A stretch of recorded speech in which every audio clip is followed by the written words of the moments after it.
Hi, Rob, right here, Right Personal Training. Just give you a little tip on putting on muscle.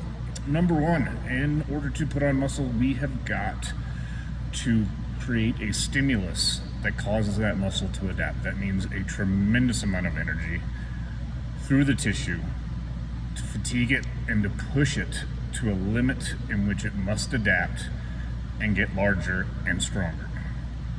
Number two, we need the nutrition, like the supplies for that muscle to grow. We can push that muscle as hard as we want, but if we haven't given the tissue the supplies it needs to grow, it's not going to. Which brings me to one point. I'm going to kind of digress for a second. You're not going to put on muscle and lose fat at the same time. You need to pick one or the other. When people first start working out, there's possibilities of it and does happen, but it shortly stops. You really need to be in a calorie deficit if you're looking to lose fat, and you really need to be in a calorie surplus if you want to put on muscle, the most effective way, for sure. But slightly digress. So, number one, stimulus. Number two, supplies, food, nutrition, good food, good nutrition, high amount of calories. Give that muscle everything it needs to grow. Number three, we're going to go into the full range of motion. Right? We need to, whatever tissue we're trying to grow, we need to stretch that muscle out as far as it goes safely, and we need to use a full range of motion. The most stimulating part of the movement is when that muscle is completely stretched out, and then we apply force to it. Pause in the stretch when you're doing the movement.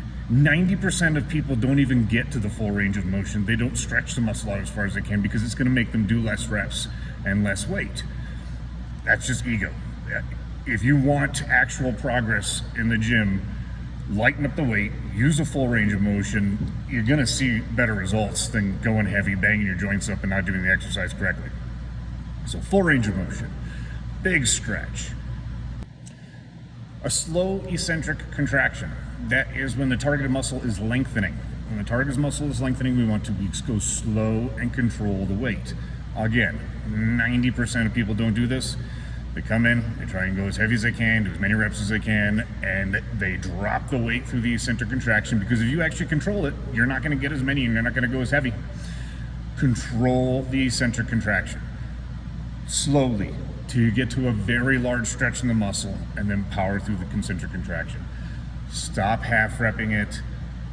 Stop going heavy and missing huge percentages of the range of motion.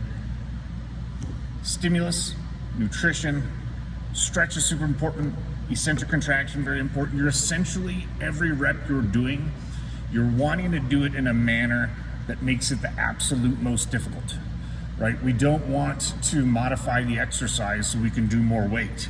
We want to do the exercise brilliantly, perfectly, with great technique. And when we do that, we're not going to get as many reps. We're not going to be able to go as heavy. It's going to save our joints, and it's going to give us real progress. All right, Rob Wright, Right Personal Training.